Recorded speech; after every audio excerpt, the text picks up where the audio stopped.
এক সাধারণ মধ্যবিত্ত দম্পতির জীবনে হঠাৎ করেই কোটি কোটি টাকা চলে আসে, আর তার সাথে আসে একটি অজ্ঞাত লাশ। সে টাকা কি তাদের ভাগ্য বদলে দিবে, নাকি জীবনকে ঠেলে দিবে এক বিভীষিকার মুখে? এই দম্পতির দরজায় ভাগ্যলক্ষ্মী কড়া তো নেড়েছে ঠিকই, কিন্তু সাথে করে এনেছে এক ভয়ঙ্কর রহস্য। কি সেই রহস্য? চলুন সেটাই দেখে আসা যাক আজকের গল্প ভাগ্যলক্ষ্মীতে। শুরুতে আমাদের কাবেরী আর সত্য নামের একটা কাপলকে দেখানো হয়। তারা একটা গর্তের সামনে দাঁড়িয়েছিল। কাবেরী তখন সত্যকে জিজ্ঞেস করে, এভাবে দাঁড়িয়ে আছো কেন? সত্য বলে, আমি 1 মিনিট সময় নিচ্ছি। কাবেরী তখন বলে, আমাদের হাতে 1 মিনিটও সময় নেই। এটা যদি কেউ দেখে ফেলে আমাদের জেলে নিয়ে যাওয়া হবে না, সরাসরি মেরে ফেলা হবে। তখনই আমাদের সেই গর্তের মাঝখানে ট্রলির ভেতরে একটা লাশ দেখানো হয়। অর্থাৎ কাবেরী আর সত্য এই লাশটাকে এখানে দাফন করতে এসেছে। এখান থেকে দৃশ্য পরিবর্তন হয়। আমাদের 3 দিন আগের দৃশ্য দেখানো হয়। কাবেরী সকালে নাস্তা তৈরি করে নিয়ে আসলে সত্য তাকে বলে, প্রতিদিন আমার একই খাবার খেতে ভালো লাগে না, নতুন কিছু বানাতে পারো না? কাবেরী বলে, আমাদের কাজের মাসি অসুস্থ, তাই সে কাজে আসছে না। আর তুমি তো জানো আমি গরমের মধ্যে রান্না করতে পারি না। আমি তোমাকে কতবার বলেছি ঘরের কত জিনিস ঠিক করানো লাগবে, কিন্তু তুমি আমার কোনো কথাই শুনছো না। সত্য তখন বলে, কিছুদিন আগে 5 লাখ টাকা দিয়ে পোলোকে দিল্লির স্কুলে ভর্তি করিয়ে আসলাম, তাহলে এখন বাড়ি ঠিক করার কথা কেন আসছে? টাকা কি জলের মতো খরচ করব নাকি? কাবেরী বলে, অনেক দিন ধরে তুমি তোমার সেই পুরনো খবরের কাগজের কোম্পানিতে কাজ করো, তোমার তো দত্তবাবুর সাথে অনেক খাতির, তাহলে তাকে বলে মাইনেটা বাড়িয়ে নিতে পারো না? তাহলেই তো হয়। সত্য তখন বলে, মাইনে বাড়াবে কি, সামনে চাকরি থাকবে কিনা সেটারই তো কোনো ঠিক নেই। আর তুমিও তো 6 বছর স্কুলে পড়িয়েছ, তুমি তো জানো একটা চাকরি যেতে 2 সেকেন্ডেরও সময় লাগে না। কাবেরী বলে, স্কুলগুলো আর স্কুল নেই, সব ব্যবসায় পরিণত হয়েছে, আর আমি স্টুডেন্টদেরকে কি পড়াবো? এখনকার বাবা মায়েরা সারাদিন শিক্ষকদের পরীক্ষা নিতে ব্যস্ত। আমি নিজের হকের কথা বলতে গেলাম, তাই আমার চাকরিটাই চলে গেল। সত্য বলে, তাহলে আমি অফিসে যাই, এখন আর কথা বাড়িয়ে লাভ নেই। কাবেরী তখন বলে দেয়, বাড়ি ফিরতে আবার দেরি করো না কিন্তু, আমাদের আজকে অর্ক আর দিতির সাথে দেখা করার কথা আছে, মনে আছে তো? সত্য বলে, ওইটা ক্যান্সেল করে দাও, কারণ তোমার বন্ধু আর বন্ধুর বর সবসময় নিজেদের নিয়েই কথা বলতে থাকে, তাদের কি কি আছে এইসব নিয়ে শো অফ করতে থাকে, এগুলো আমার একেবারেই পছন্দ না। তারা সব সময় আমাদের অপমান করে। কাবেরী এটা শুনে বলে, আমাদেরও যদি তাদের মতো টাকা পয়সা থাকতো তাহলে আমরাও সেটা নিয়ে শো অফ করতাম। এই কথা শুনে সত্য কিচ্ছু না বলে সেখান থেকে চলে যায়। দৃশ্য পরিবর্তন হয়। সত্য তার অফিসে চলে আসে। সে তার বস দত্তদাকে বলে, আমার কাছে একটা ব্রেকিং নিউজ আছে। অর্থ চক্রবর্তী নামের একজন মিনিস্টার হিরোইন পাচারের সাথে জড়িত। আমার কাছে প্রমাণও আছে, স্টোরিও রেডি। আপনি বললে আমরা এই বিষয় নিয়ে কাজ শুরু করব, কি বলেন? কিন্তু দত্তদা বলে, একজন মিনিস্টার হিরোইন পাচারের সাথে জড়িত, এটা যদি আমরা আমাদের খবরের কাগজে দেই তাহলে কি হবে তুমি বুঝতে পারছো? তুমি ভুলে যেও না আমাদের এই খবরের কাগজ এইসব নেতা মিনিস্টারের টাকাতেই চলে। তোমার কি মনে হয় এই খবরটা আমাদের ছাপানো উচিত? সত্য তখন বলতে থাকে, কিন্তু মিডিয়া হিসেবে আমাদেরও মানুষের উপর কিছু দায়িত্ব আছে, তাদেরও জানা উচিত তাদের ট্যাক্সের টাকায় বিভিন্ন মন্ত্রীরা কি কি করে থাকে। দত্তদা বলে, কিন্তু এখন যুগ বদলে গেছে, এখন খবরের কাগজের তেমন চাহিদা নেই, এখন সব সোশ্যাল মিডিয়াতে হয়। এরপরে আমাদের অরিজিৎ নামের একটা লোককে দেখানো হয়, যে একটা পুলিশের সাথে রাস্তায় দাঁড়িয়েছিল। তখনই ট্রাকে করে সেখানে জাম্বো নামের এক লোক আসে। অরিজিৎ সাথে সাথে তাদের কিডন্যাপ করে একটা জায়গায় নিয়ে যায়। সেখানে নিয়ে গিয়ে অরিজিৎ তাকে জিজ্ঞেস করে, হিরোইন পাচারের জন্য 20 কোটি টাকা পাওয়ার কথা ছিল, কিন্তু সেখানে মাত্র একটা সুটকেস পাওয়া গেছে, তাহলে বাকি আরেকটা সুটকেস কোথায়? এই বলে সে জাম্বোকে পা দিয়ে তার পেটে চেপে ধরে। জাম্বো বারবার তাকে বলতে থাকে, আমি কিছুই জানি না স্যার, প্লিজ আমাকে ছেড়ে দিন। কিন্তু এরপরেও অরিজিৎ তাকে ছাড়ে না। সে জাম্বোকে আরো বাজে ভাবে মারতে থাকে। তাই একটা সময় বাধ্য হয়ে জাম্বো বলেই দেয় যে বাকি টাকাটা রানাদার কাছে আছে। অরিজিৎ তখন জাম্বোকে জিজ্ঞেস করে, রানাদাকে, তার পরিচয় কি? জাম্বো জানায়, আমি সেই সব কিছুই জানি না। তখন অরিজিৎ তাকে আরো মারতে থাকে, যেটা দেখে জাম্বো বলে, আমি তাকে চিনি, সে খুব সাধারণ দেখতে, কিন্তু এর বেশি সত্যিই আমি আর কিচ্ছু জানি না। এরপরই অরিজিৎ পুলিশ অফিসারের কাছে আসে। আসলে সে একজন ইনভেস্টিগেশন অফিসার। এখানে পুলিশ অফিসার অরিজিৎকে বলে, তুমি যে এই কেস নিয়ে ইনভেস্টিগেশন করছো, তুমি তো জানোই এই কেসের সাথে পলিটিশিয়ান, পুলিশ সবাই জড়িত আছে, তাই তোমার জীবনের জন্য এটা খুব ঝুঁকিপূর্ণ একটা কাজ। সে আরো বলতে থাকে, দেখো আমি এমন অনেক অফিসারকে দেখেছি যারা সত্যের পেছনে ছুটতে গিয়ে নিজের জীবন হারিয়েছে। তোমার পরিবার আছে, সংসার আছে, তাই আমি তোমাকে বলছি এসবের পেছনে ছুটো না, বাদ দাও। অরিজিৎ বলে, আপনি কি আমাকে ভয় দেখাচ্ছেন? কিন্তু একটা কথা মনে রাখবেন, আমি কিন্তু ছেড়ে দেবার পাত্র নয়। আমি খুব জেদি, আমি যে কাজ একবার শুরু করি সেটা শেষ করেই ছাড়ি, আমাকে কেউ আটকাতে পারে না। অফিসার এসব শুনে বলে, আমি তোমাকে ভয় দেখাচ্ছি না, এই ডিপার্টমেন্টের দায়িত্ব আমার, তাই সবাইকে সেফ রাখাও আমার দায়িত্ব, তাই এখন তোমার যদি কিছু করতে হয় তাহলে ইউনিফর্ম ছেড়ে করো। তখন অরিজিৎ সেখান থেকে চলে যায়। এদিকে আমাদের আবারও কাবেরী আর সত্যকে দেখানো হয়, যারা অর্ক আর দিতির সাথে দেখা করতে এসেছে। এখানে অর্ক আর দিতি শুধুমাত্র তাদের নিজেদের কথাই বলে যাচ্ছিল, তারা কোথায় ঘুরতে গিয়েছে, কি করেছে। অর্ক সত্যকে বলে এবার এসব খবরের কাগজ ছেড়ে এডিটর বা অন্য কিছু হতে। সত্য জানায় সে এডিটরের জন্য অ্যাপ্লাই করেছে, সামনের মাসেই হয়ে যাবে। এখানে অর্ক আর তার স্ত্রী বিভিন্ন কথায় সত্যকে নিচু করার চেষ্টা করছিল, কিন্তু সত্যের কথা একটাই, সে এখন যে অবস্থাতে আছে সে অবস্থাতে তার দিন ভালোই যাচ্ছে, সৎ পথে ভালোভাবে টাকা ইনকাম করছে, এর থেকে বেশি শান্তি আর কি চাই। তো সেখানে অনেকক্ষণ কথা বলার পর সত্য আর কাবেরী বাড়ি চলে আসে। বাড়ি ফেরার পর ট্যাক্সি থেকে নামার সময় দেখা যায় তাদের দুজনের কারো কাছেই টাকা ছিল না। তারা ভাবছিল এখন কি করবে। তখনই সেখানে গার্গী নামের তাদের এক প্রতিবেশী আসে। গার্গী পেশায় একজন অ্যাক্ট্রেস। তো গার্গী এসেই তাদের ট্যাক্সির টাকাটা দিয়ে দেয়। কাবেরী আর সত্য তাকে তখন ধন্যবাদ জানায়। কাবেরী গার্গীকে জানায় সে তার সিরিয়াল প্রতিদিন টিভিতে দেখে, তার তো অনেক ভালো লাগে। তারা তিনজন তখন একসাথে একটা সেলফিও তুলে নেয়। এদিকে আমাদের একজন বয়স্ক লোককে দেখানো হয়, সেও কাবেরীদের ফ্ল্যাটেই থাকতো। এরপর কাবেরী আর সত্য ঘরে ছিল। তখন কাবেরী সত্যের উপর রাগ দেখাতে থাকে, কারণ সে একটু আগে গার্গীর সাথে সেলফি তুলেছিল, যা তার মোটেও ভালো লাগেনি, কিন্তু তখন সে কিছু বলতেও পারেনি। এসব শুনে সত্য বলে, আরে সেটা তো আমি এমনিই তুলছিলাম, কিন্তু তুমি অর্কের ব্যাপারটা খেয়াল করেছো? সে বারবার আমাদের নিচু দেখানোর চেষ্টা করছিল, কিন্তু কাবেরী আবার তাদের ব্যাপারে কিছুই শুনতে চাইছিল না। এই ব্যাপারগুলো নিয়ে তাদের দুজনের মধ্যে খুব ঝগড়া হতে থাকে, যেটা দেখে সেই বয়স্ক লোকটা নিচ থেকে উপরে উঠে আসে। সে সেই কাবেরীদের দরজায় নক করে। কাবেরী আর সত্য দুজনেই এসে দরজা খোলে। বয়স্ক লোকটা তাদের বলতে থাকে, এত রাতে তোমরা এসব কিসের ঝগড়া শুরু করেছো? মানুষকে শান্তিতে ঘুমাতেও দিচ্ছ না। এ কথা শুনেই সত্য তাকে সরি বলে তার মুখের উপরেই দরজা বন্ধ করে দেয়। এটা দেখে তো লোকটার ভীষণ মেজাজ খারাপ হয়, তাই সেও এক গালি দিয়ে সেখান থেকে চলে যায়। দৃশ্য চলে যায় পরের দিন। সকালবেলা কাবেরী সত্যকে বলে, চলো আমরা একটা মুভি দেখে আসি, অনেকদিন কোনো মুভি দেখা হয় না। সত্য বলে, দেখো আমি সারাদিন কাজ করে এসে টায়ার্ড হয়ে যাই, তার উপর আমার স্যালারিও খুব কম, তাই আমি যেতে পারবো না। কাবেরী বলে, আমার সাথে যেহেতু তোমার কোথাও যেতে বা কিছু করতে এখন আর ইচ্ছে করছে না, তাহলে আমাকে বিয়ে করেছিলে কেন? বিয়ে না করলেই পারতে, সন্ন্যাসীর জীবন কাটাতে। সত্য বলে, দেখো মানুষ বলে না সব লাভ স্টোরি বিয়ের পর শেষ হয়ে যায়, সেটাই হয়তো সত্য। কথা বলেই সে সেখান থেকে উঠে অফিসে চলে যায়। অফিসে গিয়েই সত্য দত্তদার সাথে কথা বলতে আসে। সত্য তাকে বলে, আজকে নিউজে আমি এসব কি দেখছি? একটা মন্ত্রী হিরোইন পাচারের সাথে যুক্ত, সেটা নিউজে বলা যাবে না, কিন্তু একটা মন্ত্রী একজন হিরোইনের সাথে প্রেম করছে সেটা নিউজে বলা যায়, তাই না? এসব কি নিউজ? এগুলো আমি বিশ্বাস করি না। দত্তদা বলে, যেসব নিউজ বিক্রি হবে আমি তো সেগুলোই ছাপাবো, তাই না? এটা আমার বিজনেস, আর তোমার ভালো না লাগলে তুমি চাকরি করো না, চলে যাও। সত্য বলে, হ্যাঁ সেটাই ঠিকই আছে, আমি তাহলে কালকে থেকে আর অফিসে আসবো না। কথা শুনে দত্তদা বলে, কালকে আমাদের অফিসে উপর থেকে অর্ডার এসেছিল কিছু লোক বের করে দেওয়ার জন্য, তাহলে তোমাকে আর আলাদা করে বলতে হবে না, তুমি আসতে পারো। কথা শুনে সত্য অবাক হয়ে যায়। এরপর সত্য একটা বারে গিয়ে ড্রিঙ্ক করতে থাকে, কারণ তার কোনো কিছুই ভালো লাগছিল না। তখনই সেখানে শায়ক নামের একটা লোক আসে। শায়ক তো সত্যকে দেখেই চিনতে পারে, কিন্তু সত্য তাকে চিনতে পারে না। শায়ক তাকে অনেকবার মনে করিয়ে দেওয়ারও চেষ্টা করে যে সে তার ছোটবেলার বন্ধু, কিন্তু সত্য কিছুই মনে করতে পারে না। তবুও শায়ক সত্যের পাশে বসে তার হালচাল জিজ্ঞেস করে। সত্য বলে, আমি 12 বছর ধরে সাংবাদিকতা করেছি, আর আজকে হঠাৎ রাগের মাথায় চাকরিটা ছেড়ে দিলাম, তাই এখন বসে বসে পস্তাচ্ছি আর ড্রিঙ্ক করছি, কারণ আমার এখন কিচ্ছু করার নেই। শায়ক বলে, যা করেছিস ভালোই করেছিস। শোন, একটা কথা সব সময় মনে রাখবি, জীবনে যাই করিস সব নিজের জন্য করবি। এটা আমি নিজের জীবনের অভিজ্ঞতা থেকে বলছি। নিজের বাবাকে সারা জীবন অন্যের জন্য চাকরি করতে দেখলাম, তাই নিজে সিদ্ধান্ত নিলাম আর যাই করি না কেন অন্যের জন্য কখনো কিছু করব না। আর তাই এখন আমি বিভিন্ন দেশে দেশে ঘুরে বেড়াই। তাই তোকেও বলছি, চাকরিটা ছেড়ে দিয়ে খুব ভালো করেছিস। আজকে তোর মনে হতেই পারে তুই চাকরিটা ছেড়ে ভুল করেছিস, কিন্তু 5 বছর পর তুই আর এটা ভাববি না। শায়কের পর সত্যকে জিজ্ঞেস করে, আচ্ছা তোর কি বিয়ে হয়েছে? সত্য বলে, হ্যাঁ আমার বিয়ে হয়েছে, আর আমার একটা ছোট ছেলেও আছে, সে এখন দিল্লিতে পড়াশোনা করে।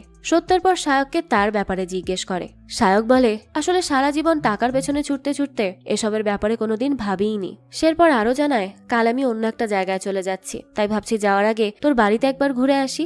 সত্যও তো এতে রাজি হয়ে যায়। শায়ক তখন তার ট্রলি ব্যাগ নিয়ে সত্যের সাথে তার বাড়ির দিকে যেতে থাকে। বাড়ি এসেই শায়ক সত্য আর কাবেরী খেতে বসে। তিনজন মিলে বেশ গল্প করছিল। সেখানে শায়ক কথায় কথায় সত্যকে বলে, তুই যে আজকে চাকরিটা ছেড়ে দিলি এই সিদ্ধান্তটা কিন্তু খারাপ ছিল না। এই কথা শুনে কাবেরী অবাক হয়ে যায় আর সত্যকে জিজ্ঞেস করে, কি হলো, তুমি কি চাকরি ছেড়ে দিয়েছো?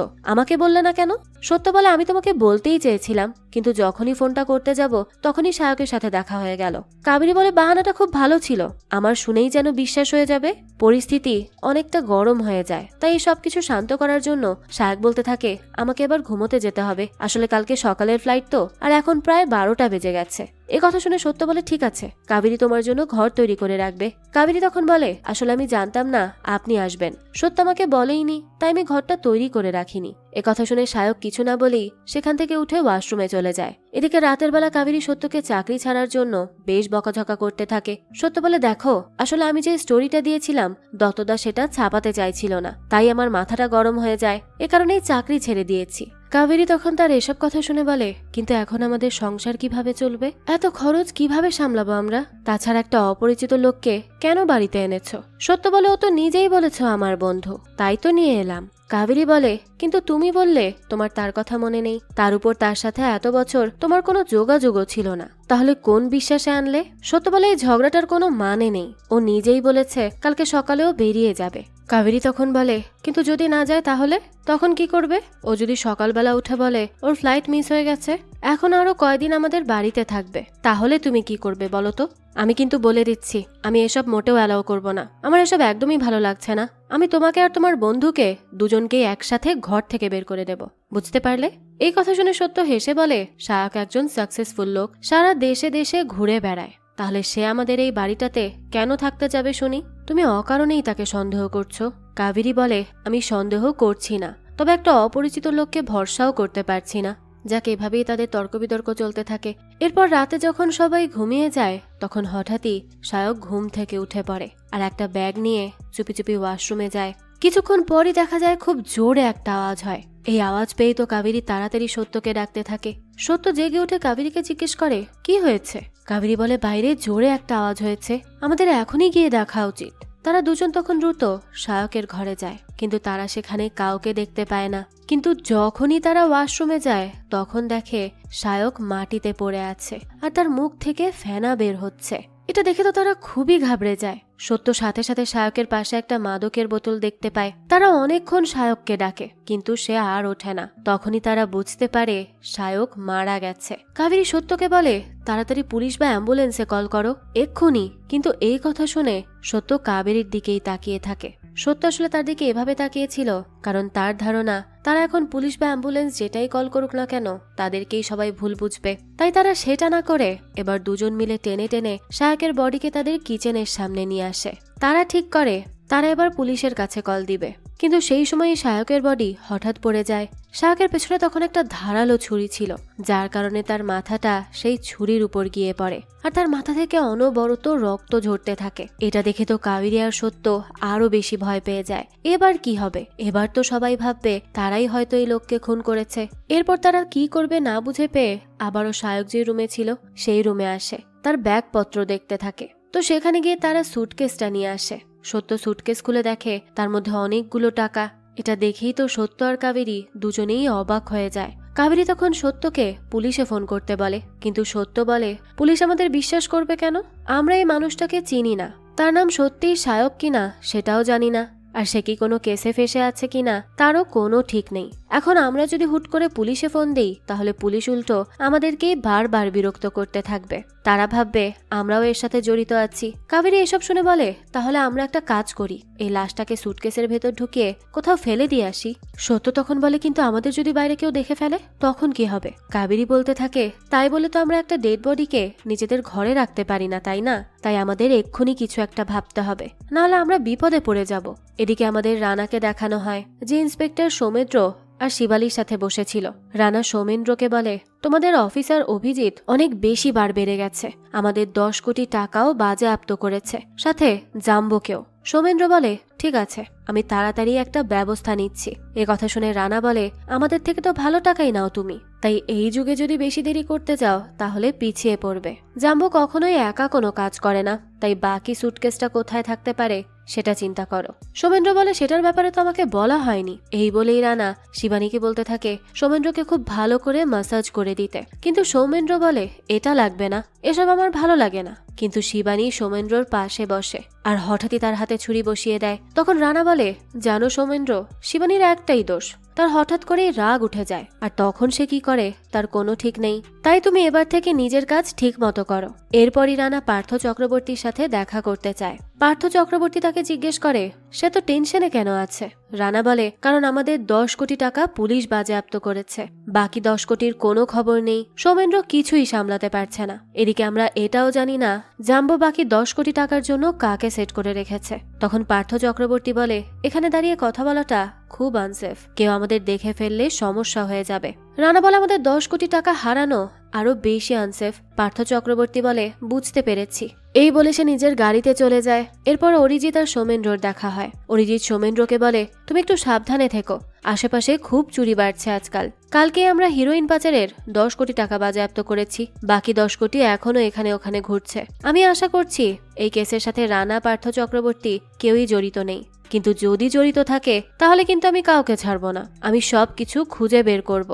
সোমেন্দ্র তখন একটু হেসে বলে স্যার, আমি যদি একজন করাপ্টেড পুলিশ অফিসার হতাম তাহলে আমি ভাবতাম আপনি আমাকে থ্রেট দিচ্ছেন। অরিজিৎ হেসে বলে আমি শুধু তোমাকে সাবধান করছি, আমি খুব জেদি একটা মানুষ। আমি এই কেসের ব্যাপারে যার বিরুদ্ধেই কোনো ক্লু পাবো তাকেই লকআপে ভরে দিব, দ্বিতীয়বার কোনো চিন্তা করব না। এই কথা শুনে সৌমেন্দ্র এবার একটু ভয়ই পেয়ে যায়। এদিকে কাবেরী আর সত্য সায়কের লাশটাকে টানতে টানতে ঘরের মাঝখানে নিয়ে আসে। এরপরে তারা ফ্লোর থেকে রক্ত মুছতে থাকে। সত্য তখন একটা রক্ত মোছার কাপড় নিয়ে তাদের বারান্দার কিনারায় রেখে দেয়। তখন সেই কাপড় থেকে একটু রক্ত তাদের ফ্ল্যাটের সেই বৃদ্ধ লোকটার মাথায় গিয়ে পড়ে। এটা দেখে লোকটা ভীষণ রেগে যায়, তাই সে সরাসরি সত্যদের ঘরের দিকে আসতে থাকে। এদিকে সত্য আর কাবেরী দুজনেই তো লাশটাকে প্লাস্টিকে মোড়াচ্ছিল। তখনই সেই বৃদ্ধ লোকটা সত্যদের দরজায় নক করে। এতে তো সত্য আর কাবেরী ভীষণ ভয় পেয়ে যায়। তারা বুঝতে পারে না কি করবে, কিন্তু তবুও সত্য অনেক কষ্ট করে দরজা খোলে, অনেকটা সাহস নিয়ে। তখনই বৃদ্ধ লোকটা সত্যকে বলে তোমরা দুজন প্রতিদিন রাতে ঝগড়া করো, তাতে আমি ঘুমাতে পারি না, আর আজকে আবার আমার মাথায় পানের পিক ফেলেছ। তোমরা এত বড় খারাপ কি করে হতে পারলে? অর্থাৎ সে রক্তকে পানের পিক ভেবেছে। এখানে যে কোনোভাবে কোনো মানুষের রক্ত আসতে পারে তা তো তার মাথাতেও নেই। সত্য তখন বলে আমাকে ক্ষমা করবেন, এরপর থেকে আর এমনটা হবে না। এই বলে সত্য বৃদ্ধের মুখের উপরেই দরজা বন্ধ করে দেয়। তাই বৃদ্ধ তাদের বকতে বকতে সেখান থেকে চলে যায়। এদিকে সে আর কাবেরী দুজনেই এবার সায়কের লাশ একটা সুটকেসে ভরতে চাইছিল, তাই তারা সায়কের সেই সুটকেসটার থেকে সকল টাকা বের করে নেয়। এরপর তারা তাকে সুটকেসে ভরে সেখানেই বসে থাকে। কাবেরী সত্যকে জিজ্ঞেস করে এবার আমরা কি করব? সত্য বলে সূর্য ওঠার আগে আমাদের কিছু একটা তো অবশ্যই করতে হবে, যাতে পাড়ার কেউ আমাদের না দেখে। কাবেরী বলে আমাদের গাড়িটা তো অনেক পুরনো, সেটা কি এখন চলবে? সত্য বলতে থাকে সেটা নিয়েই তো যেতে হবে, কারণ ট্যাক্সি নিয়ে তো আর যাওয়া যাবে না। তবে আমাদের একবার দেখা উচিত আমাদের গাড়িটা আসলে চলে কিনা, না চললে পরে দেখা যাবে যা করা যায়। কাবেরী বলতে থাকে তোমার আর কি, গাড়ি তো আমি চালাবো। আমি কতবার তোমাকে বলেছি গাড়ি চালানো শিখে নাও, কিন্তু না, তুমি তো শেখোইনি। আজ যদি গাড়ি চালানো শিখতে তাহলে কত উপকার হতো বলো তো? সত্য বলে আরে তুমি চালাতে পারো, এটাই তো যথেষ্ট। কাবেরী বলতে থাকে আমার খুব টেনশন হচ্ছে, যদি আমি আবার অ্যাক্সিডেন্ট করে ফেলি তখন কি হবে? সত্য বলে বাবা আমি আছি তো তোমার পাশে, কিচ্ছু হবে না, তুমি একটু চিন্তা কম করো তো। এরপর তারা দুজন লাশটাকে নিয়ে সেখান থেকে বেরিয়ে পড়ে তাদের গাড়ির উদ্দেশ্যে। তারা অনেক কষ্ট করে লাশের ট্রলিটাকে ছেড়ে দিয়ে নামায়। কাবেরী আর সত্য যখন লাশটা নিয়ে বাইরে আসে তখন তারা দেখে বাইরে গার্গী একটা ছেলের সাথে দাঁড়িয়ে দাঁড়িয়ে কথা বলছে। সত্য তখন কাবেরীকে বলতে থাকে দেখো রাতেও দাঁড়িয়ে দাঁড়িয়ে প্রেম করছে, কি একটা অবস্থা।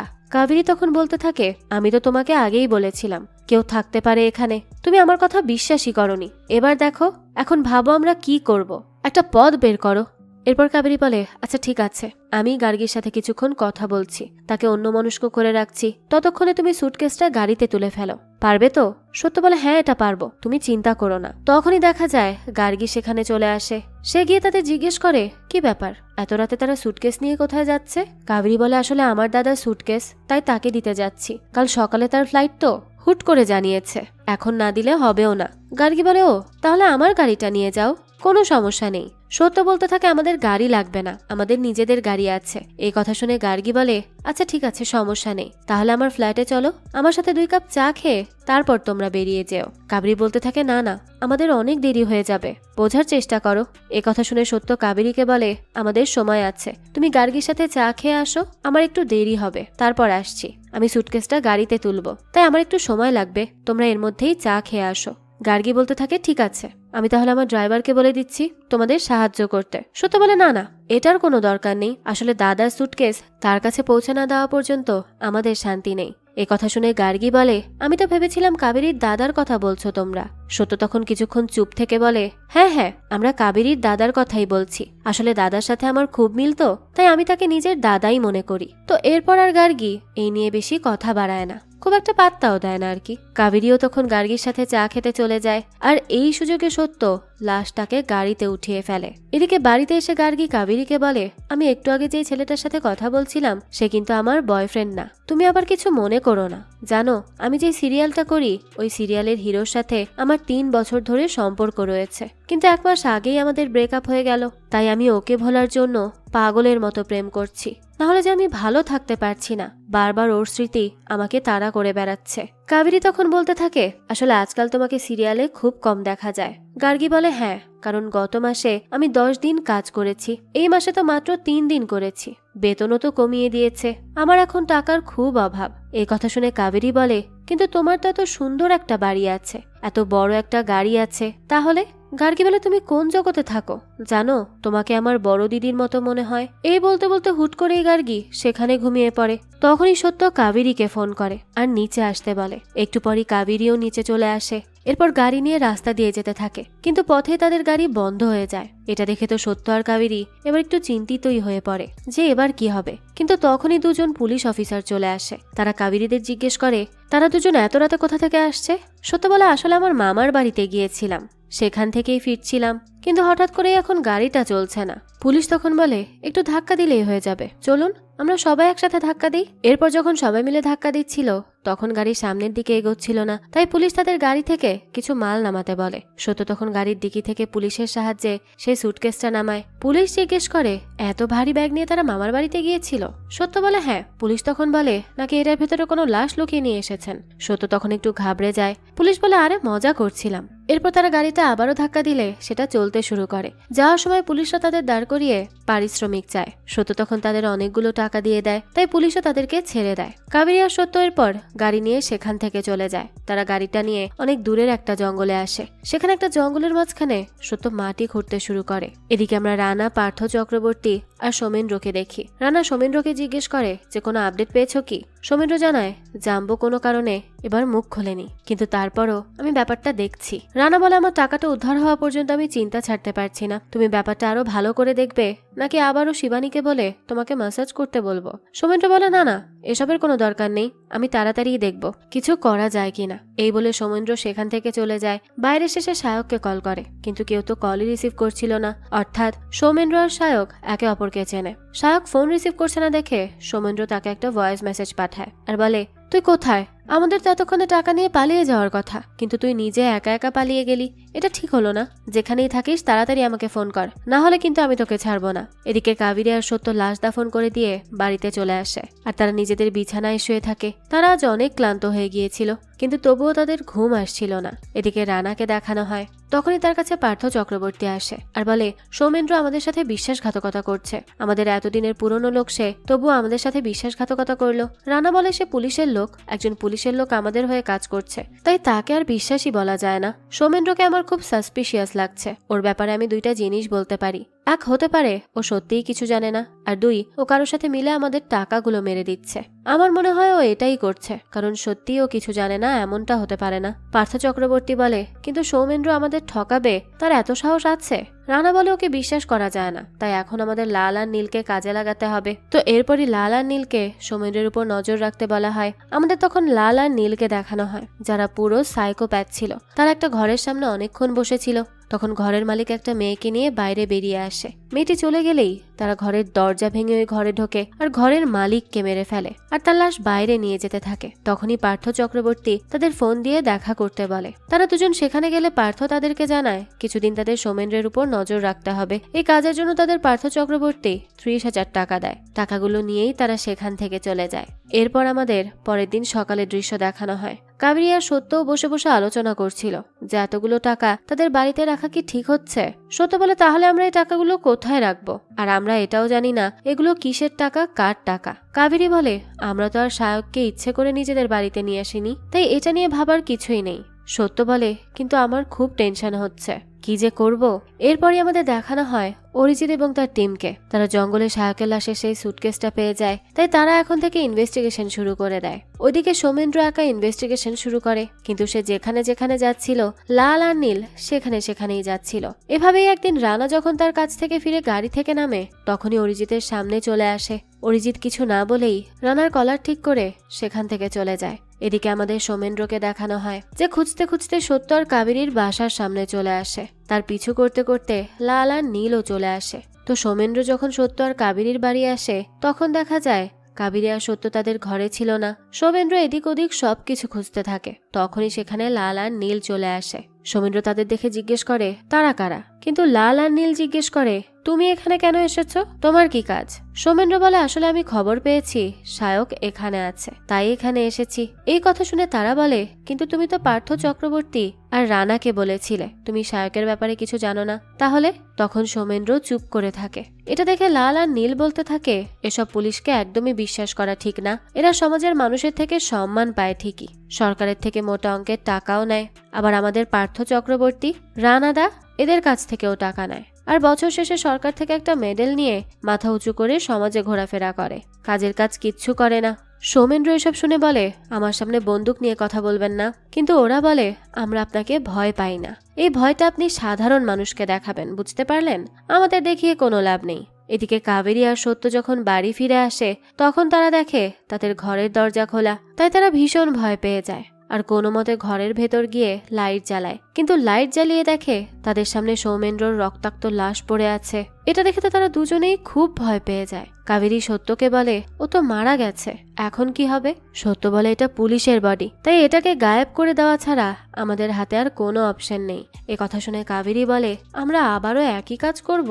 এদিকে আমাদের রানাকে দেখানো হয় যে লাল আর নীলকে বলছিল, আমি তো শুধু তোমাদের সৌমেন্দ্রের উপর নজর রাখতে বলেছিলাম, তোমরা তাকে মেরে ফেলেছো কেন? তাকে তো জানে মারতে বলিনি। নীল বলে, আমরা ওকে মারতে চাইনি, কিন্তু ও আমাদের গালি দিয়েছিল, তাই সহ্য হয়নি। আমাদের উপর সে বন্দুকও তাক করেছিল, এসব দেখে আমাদের মাথার আর ঠিক ছিল না, তাই মেরে ফেলেছি। লাল বলতে থাকে, আপনি তো জানেনই নীলের মাথা গরম হয়ে গেলে তাকে কেউ আটকাতে পারে না। রানা তখন জিজ্ঞেস করে, বাড়িটা কার ছিল? ওরা জানায় গাঙ্গুলিদের বাড়ি ছিল। সৌমেন্দ্র মরার আগে বলেছিল সে যেন কোন সায়ককে খুঁজতে গিয়েছিল সেখানে, যার কাছে লাল রঙের সুটকেস এসেছিল, আর এই বাড়িতেই নাকি সায়ক ছিল। কিন্তু আমরা ওইখানে কোনো লাল সুটকেসও পাইনি, আর সায়ককেও না। তাছাড়া সায়কের লাশ তো পুলিশ কালকে খুঁজে পেয়েছিল। এই কথা শুনে রানা বলে, ওই লাল সুটকেসে 10 কোটি টাকা ছিল, তাই এখন দ্রুত খোঁজ নাও এই গাঙ্গুলি কারা, আর ওরা কি করে, তাছাড়া সায়কের সাথেই বা তাদের কি সম্পর্ক।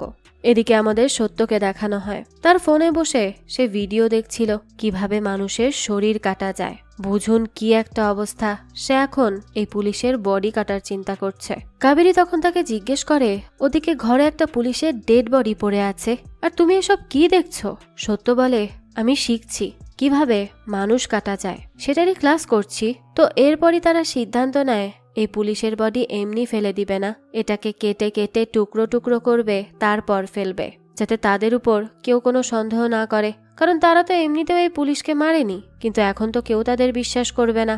সত্যের পর একটা ছুরি নিয়ে আসে সৌমেন্দ্রর বডির সামনে, কিন্তু তার খুব ভয় করছিল, কারণ সে আগে কখনোই এই কাজ করেনি। তাই সে কাবেরীকে বলে, আমি দেখিয়ে দিচ্ছি, তুমি কাটো প্লিজ। কাবেরী বলে, না না, আমার দ্বারা হবে না, তুমি নিজেই করো। সত্য এবার সাহস নিয়ে নিজেই কাটতে যায়, কিন্তু বডিতে একবার ছুরি বসিয়েই সে সাথে সাথে অজ্ঞান হয়ে যায়, কারণ এসব তো তাদের কোনো অভ্যাসই নেই। সে আসলে প্রচন্ড ভয় পেয়েছিল। তো তখন তার এই অবস্থা দেখে কাবেরী তাকে আবারও জাগিয়ে তোলে। এরপর সত্য আবারও উঠে বডি কাটতে থাকে। তখনই মাংসের এক টুকরো গিয়ে তাদের সেই প্রতিবেশী বৃদ্ধ লোকটার মাথায় পড়ে। সেভাবে সত্য আর কাবেরী হয়তো এত রাতে মাটন রান্না করছে, তাই সে আবারও তাদের ঘরের সামনে যায়। সত্যও দরজা খুলে দেয়। লোকটা তখন সত্যকে খুব বকা দেয় আর বলে, এখন কি মাংস রান্না করার কোনো সময়? তুমি যে মাংস রান্না করছো। অদ্ভুত। সত্য এবার প্রতিবারের মতো তাকে সরি বলে আর তার মুখের উপর দরজা বন্ধ করে দেয়, যেটা সে সব সময় করত। সত্যের তো পুরো গায়ে রক্ত মাখা ছিল, কিন্তু লোকটাই ব্যাপারটা খেয়াল করে না। এদিকে আমাদের গার্গী আর পার্থ চক্রবর্তীকে দেখানো হয়। তারা দুজন একসাথেই ছিল। গার্গী পার্থকে জানায় সে কালকে দুবাই যাবে, কারণ তাকে সোশ্যাল মিডিয়াতে আরো বেশি ফেমাস হতে হবে, না হলে হচ্ছে না। চারিদিকে তার নাম ডাক থাকলে তার কাজও অনেক বেশি আসবে, আর এতে তারই লাভ। তখন পার্থও তাকে অনুমতি দিয়ে দেয়। এদিকে লাল আর নীল একজন অভিনেত্রীকে মারার কন্ট্রাক্ট পায়। সেই অভিনেত্রী যখন নিজের ঘরে বসে ভিডিও শুট করছিল, তখনই লাল আর নীল সেখানে গিয়ে উপস্থিত হয় আর তাকে হঠাৎ করেই মেরে ফেলে। এতে দুজনের মধ্যে আসলে মায়া দেওয়া বলতে কিচ্ছু ছিল না। যাকে এদিকে সত্য আর কাবেরীকে দেখানো হয়, যারা নিজেদের ঘরের রক্ত পরিষ্কার করছিল, কারণ সারা ঘরে রক্ত রক্ত হয়েছিল। এসব পরিষ্কার না করলে তো তাদেরকেই বিপদে পড়তে হবে। এরপরে আমাদের অরিজিৎকে দেখানো হয়, যে খবর পায় লাল, নীল, সৌমেন্দ্র আর সায়ক সবাইকে একবার না একবার কোনোভাবে গাঙ্গুলি বাড়িতে দেখা গেছে। তাই সে কাবেরী আর সত্যের কাছে জিজ্ঞেস করতে আসে তারা কিছু জানে কিনা। সে সত্য আর কাবেরীকে লাল, নীল, সৌমেন্দ্র, সায়ক সবার ছবি দেখায় আর তাদের কথা জিজ্ঞেস করে, কিন্তু সত্য বলে, না না, আমরা এদের কাউকে চিনি না, কখনো দেখাও হয়নি। অরিজিৎ তখন বলে, কিন্তু এদের সবাইকে তো আপনাদের বাড়িতে আসতে দেখা গিয়েছে, সেটা নিয়ে কি বলবেন? সত্য বলে, আপনি কি বলছেন এসব? আমরা এদের কাউকে দেখিনি, দেখলে তো অবশ্যই মনে থাকতো। আমরা মধ্যবিত্ত পরিবারের মানুষ, আমাদের ঘরে পুলিশ কেন, কোনো মিস্ত্রিও আসে না। অভিজিতের পর সত্যকে জিজ্ঞেস করে, সে কি ড্রিঙ্ক করেছে? কাবেরী বলে, হ্যাঁ, আমরা আমাদের ছোটবেলার বন্ধুর সাথে দেখা করতে গিয়েছিলাম, আর সেখানে গিয়েই সত্য একটু ড্রিঙ্ক করে ফেলেছে। আমি ওকে অনেক বারণ করেছিলাম, কিন্তু সে তো আমার কথাই শোনেনি। ওর আসলে একটা দোষ আছে, ড্রিঙ্ক করলেই সে রান্না করতে চায়, কিন্তু আমি ওকে মানা করেছিলাম, তবুও দেখুন আমাদের ঘরের অবস্থা কি করে রেখেছে। অরিজিৎ তখন ঘুরে ঘুরে তাদের পুরো ঘরটা দেখছিল। অরিজিতের পর বলে, সবকিছু ঠিক আছে, কিন্তু আমার যখন আপনাদের সন্দেহ হচ্ছে, তাই আমি আপনাদের ঘরটা একবার ঘুরে দেখতে চাই। সত্য বলে, কেন নয়, আপনি অবশ্যই আমাদের ঘর দেখতে পারবেন, আমাদের কোনো সমস্যা নেই। তখন অরিজিৎ তাদের ঘরটা একবার ঘুরে দেখতে থাকে। সে পুরো ঘরটা ঘুরে কিছুই পায় না, তাই সে সত্য আর কাবেরীকে সরি বলে সেখান থেকে চলে যায়। অরিজিৎ চলে গেলেই কাবেরী আর সত্য যেন তাদের জানে প্রাণ ফিরে পায়। কিছুক্ষণ পরই কাবেরী আর সত্য সৌমেন্দ্রর বডিটা বস্তায় ভরে সেটা টানতে টানতে বের করে আনে। অনেক কষ্টে তারা এটাকে গাড়ির ডিকিতে তোলে। তারা গাড়ি নিয়ে একটা পরিত্যক্ত ময়লা ফেলার জায়গায় যায় আর লাশের বস্তাকে সেখানে ফেলে দিয়ে আসে। বাড়ি ফিরেই তারা দুজন বসেছিল। কাবেরী তখন সত্যকে বলে, আজকে তো আমরা শেষই হয়ে যেতাম, তাই না? সত্য বলে, সেটাই তো, পুলিশ আমাদের বাড়ি চিনে গেছে, সন্দেহও করছে, যে কোনো মুহূর্তে আমরা ধরা পড়ে যেতে পারি। আমাদের মতো লোকেদের তো পুলিশের হাত থেকে বাঁচার কোনো ক্ষমতাও নেই। কাবেরী তখন জিজ্ঞেস করে, এবার তাহলে কি হবে? সত্য বলে, কি আর হবে, হয়তো আমরা মরে যাব। কাবেরী বলে, তুমি কি বলতে চাইছো, সারা জীবন এভাবে খাটতে খাটতে তারপর টেনশন করতে করতে মারা যাব? সত্য বলে, পাখিদেরও এটাই হয়, সোনার চামচ মুখে না নিয়ে জন্মালে জীবনে এরকম তো হবেই, এটা আমাদের কিচ্ছু করার নেই, সব ভাগ্যের দোষ। এখান থেকে দৃশ্য পরিবর্তন হয় আর আমাদেরকে রানা, পার্থ চক্রবর্তী আর শিবানীকে দেখানো হয়। রানা পার্থ চক্রবর্তীকে বলে, আমি আর কতদিন এভাবে আপনার পেছন পেছন ঘুরতে থাকবো বলুন তো, আমার তো কোনো লাভই হচ্ছে না, উল্টো লোকসান হচ্ছে। পার্থ চক্রবর্তী বলে, লোকসান তো আমারও হচ্ছে।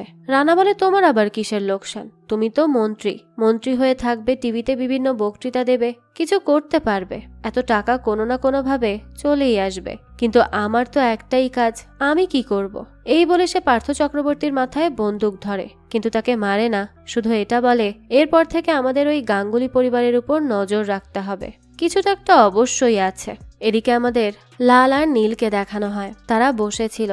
তখনই পার্থ চক্রবর্তী আবারও তাদের ফোন দিয়ে ডেকে পাঠায় আর বলে রানাকে না জানিয়ে তার সাথে দেখা করতে।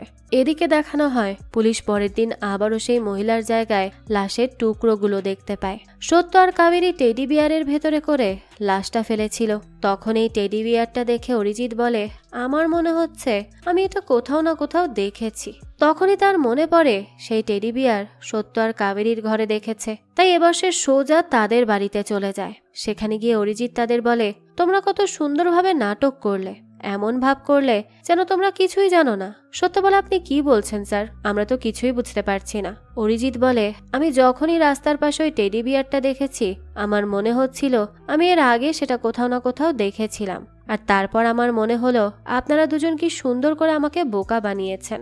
সত্য তখন জিজ্ঞেস করে, আমরা আবার কি করলাম? অরিজিৎ বলে, অনেক অভিনয় হয়েছে, এবার অভিনয় থেকে বেরিয়ে এসে আমাকে সত্যটা বলুন তো, কি হয়েছে? কোনো উল্টোপাল্টা করার চেষ্টা করবেন না। কাবেরী বলে, কি বলবো? আমি তো কিছুই বুঝতে পারছি না। অরিজিৎ বলে, এসব বলে কি লাভ?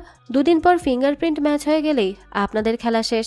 আপনাদের তো একটা ছেলে আছে, তাকে যদি দেখতে চান তাহলে সত্যি বলুন। আমি জানতে চাই আপনাদের মতো এত সাধারণ একটা পরিবার কিভাবে এসব কাজে জড়িয়ে পড়লো। ব্যাপারটা হলো, আমিও আমার ডিপার্টমেন্টে এসব বলে আসিনি যে আমি এখানে এসেছি, তাই আমি যদি কিছু জানতে পারি তাহলে আমি ছেড়ে দেব না। তাই সময় থাকতে থাকতে নিজেদের বাঁচিয়ে নিন।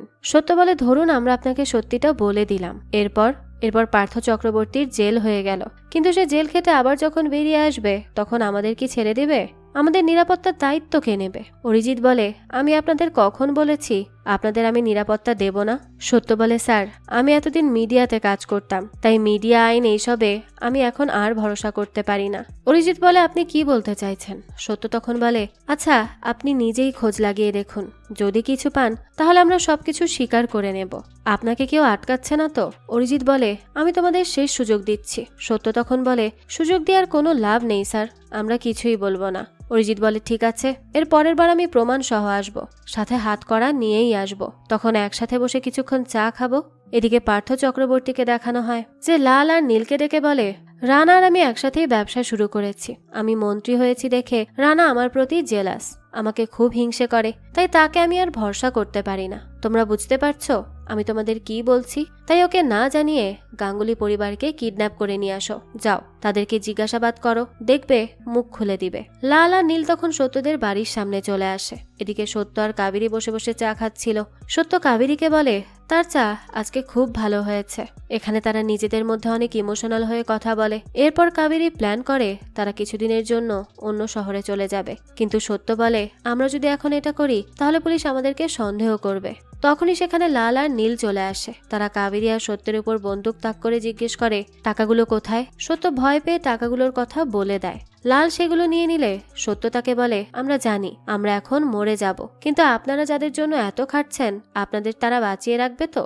লাল তখন কিছু না বলেই তাদেরকে গাড়িতে নিয়ে যেতে থাকে। সামনে সে গার্গীকে দাঁড়িয়ে থাকতে দেখে গার্গীকে কোনো কারণ ছাড়াই গুলি করে মেরে ফেলে। এরপর সত্য আর কাবেরীকে নিয়ে পার্থর সামনে যায়। পার্থ তো তাকে অনেক মারধর করে আর জিজ্ঞেস করতে থাকে টাকাগুলো তারা কেন চুরি করেছে। সত্য পার্থকে বলে, আপনি তো আমাদের নেতা, আপনার উপর মানুষের বিশ্বাস করা উচিত, তাহলে আপনি মানুষকে নিয়ে এভাবে খেলা করছেন কেন? তখনই সেখানে রানা চলে আসে। রানা এসে পার্থকে বলতে থাকে, আমাকে ছাড়াই তোমরা কিভাবে একা একা খেলা খেলতে পারো? আমার উপর তোমার কেন এত রাগ? এই বলে নিজেদের মধ্যেই ঝগড়া করতে থাকে তারা। তখন সত্য আর কাবেরী নিজেদের হাতের বাঁধন খুলতে চায়। সেই সময় সেখানে অরিজিৎ চলে আসে। পার্থ অরিজিৎকে তার সাথে কাজ করতে বলে, কিন্তু অরিজিৎ যেহেতু একজন সৎ পুলিশ অফিসার ছিল তাই সে পার্থকে গুলি করে দেয়। এটা দেখে রানাও সেখানে গুলি চালাতে থাকে, যার কারণে অরিজিতের গায়ে গুলি লাগে, আবার রানার গায়েও গুলি লাগে। এভাবে সবাইকে পড়ে থাকতে দেখে নীলের মাথা খারাপ হয়ে যায়, সেখানে চেঁচাতে থাকে। তখনই লাল তাকে বলে, তোর মাথা ঠান্ডা করা উচিত নীল। এই বলে সে নীলকে গুলি করে মেরে ফেলে। তখন সে কাবেরী আর সত্যকেও মারতে যায়, কিন্তু অরিজিতের গুলি লাগার পরেও সে এখনো মরেনি, তাই সে নিজের শেষ নিঃশ্বাস ত্যাগ করার আগে লালকে গুলি করে মেরে ফেলে, আর সেও সেখানেই মারা যায়। তখন এখানে শুধু কাবেরী আর সত্য একা ছিল, তাদের সামনে পড়েছিল সবার লাশ। তারা তখন নিজেদের কোনোভাবে ছুটিয়ে সেখান থেকে টাকাগুলো না নিয়েই চলে আসে। এখান থেকে দৃশ্য পরিবর্তন হয়। আমাদের সত্যকে একজন ডিরেক্টরের সাথে কথা বলতে দেখা যায়। সে নিজের সব কাহিনী দিয়ে একটা ওয়েব সিরিজ লেখে, যেটা দেখে ডিরেক্টরের খুব ভালো লাগে, কিন্তু সে তো জানতো না এটা সত্যের জীবনের আসল কাহিনী। তাই সে সত্যকে জিজ্ঞেস করে, আচ্ছা এখানে এন্ডিংটা তুমি এভাবে দিয়েছো কেন? মানে ওই কাপলের সামনে তো অনেকগুলো টাকা পড়েছিল, এখানে কেউ বেঁচেও ছিল না, তাহলে তারা এই টাকাগুলো আনেনি কেন? সত্য বলে, আসলে ঝামেলায় পড়লে অনেকেই টাকা না নিয়ে চলে যায়, কিন্তু একটা কথা, আমি কিন্তু এই ওয়েব সিরিজ বানিয়ে লিখিনি, এটা সত্যিকারের ঘটনা। এই বলে সে ডিরেক্টরকে হিরোইন পাচারের একটা খবরের কাগজ দেয় সে। এটা দেখে ডিরেক্টর বলে, তাহলে তো খুব ভালো কথা, আমি তোমার এই ওয়েব সিরিজেই কাজ করব। এই কথা শুনে সত্য খুব খুশি হয়ে যায়। এরপর সে বাড়িতে এসে কাবেরীকে বলে সে এখন অনেক বড় ফেমাস রাইটার হতে চলেছে। তার সাথে সে কাবেরীকে একসাথে সিনেমা দেখার কথা বলে। এরপর তারা দামি দামি জিনিস দিয়ে নিজেদের ঘর বাড়িও সাজাচ্ছিল। কাবেরীও খুব খুশি ছিল। কিন্তু এখানে একটা কথা হলো, সত্য প্রথম থেকেই বলে আসছে তার কাছে কোনো টাকা নেই। তাছাড়া রাইটিং সে মাত্র শুরু করেছে, তাই তার কাছে এখন এত টাকা থাকার কথা না। এখানেই আমাদের একটা টুইস্ট দেখানো হয়। আসলে ওই দিন সেই ঘটনাস্থলে পুলিশ এসেছিল। তখন তারা সেই সুটকেস খুললে দেখে সেখানে কিছু জামা কাপড় আর বালিশ ভরা, মানে সত্যই টাকাগুলো অন্য জায়গায় লুকিয়ে রেখেছিল। আর ওই দিন সে লালকে বোকা বানিয়ে টাকার ব্যাগ বলে এই জামা কাপড়ের ব্যাগ দিয়ে দিয়েছিল। আর সেই টাকা দিয়েই তারা এখন নিজেদের ঘরবাড়ি মেরামত করছে। তার মানে সে তার ওয়েব সিরিজের যে এন্ডিংটা দিয়েছিল সেটা ভুল ছিল। তারা টাকাগুলো নিয়ে এসেছিল। এখন তারা খুব খুশি একটা পরিবার, তাদের কাছে টাকার কোনো অভাব নেই। আর তাদের এই সুখী পরিবার দেখিয়েই এই গল্পটাও এখানেই শেষ হয়ে যায়। এটাকেই হয়তো বলে ভাগ্য। ভাগ্য সহায় ছিল দেখেই হয়তো তারা এত বড় বড় বিপদ থেকে বেঁচে গেছে, আর এখন এত টাকারও মালিক হতে পেরেছে। যাক, এই তো ছিল আজকের গল্প। এই গল্পটা আপনাদের কাছে কেমন লেগেছে সেটা অবশ্যই আমাদেরকে কমেন্ট করে জানাবেন। যদি এতটুকু ভালো লেগে থাকে তাহলে একটি লাইক দিয়ে যাবেন। আর হ্যাঁ, আমাদের এই চ্যানেলে কিন্তু প্রতিনিয়ত নতুন নতুন ভিডিও আপলোড করা হয়। সেই সব ভিডিওর আপডেট পেতে আমাদের চ্যানেলটিকে সাবস্ক্রাইব করে বেল আইকনে অল দিয়ে রাখতে কিন্তু ভুলবেন না। আর একটা কথা, আমাদের সকল ভিডিওর আপডেট পেতে জয়েন করতে পারেন আমাদের হোয়াটসঅ্যাপ চ্যানেলে, লিংক ডিসক্রিপশন বক্সেই দেওয়া আছে। আজকে তাহলে এই পর্যন্তই। আবারও হাজির হব নতুন কোনো ভিডিও নিয়ে। সেই পর্যন্ত সবাই ভালো থাকবেন আর আমাদের চ্যানেলের সাথেই থাকবেন। ধন্যবাদ।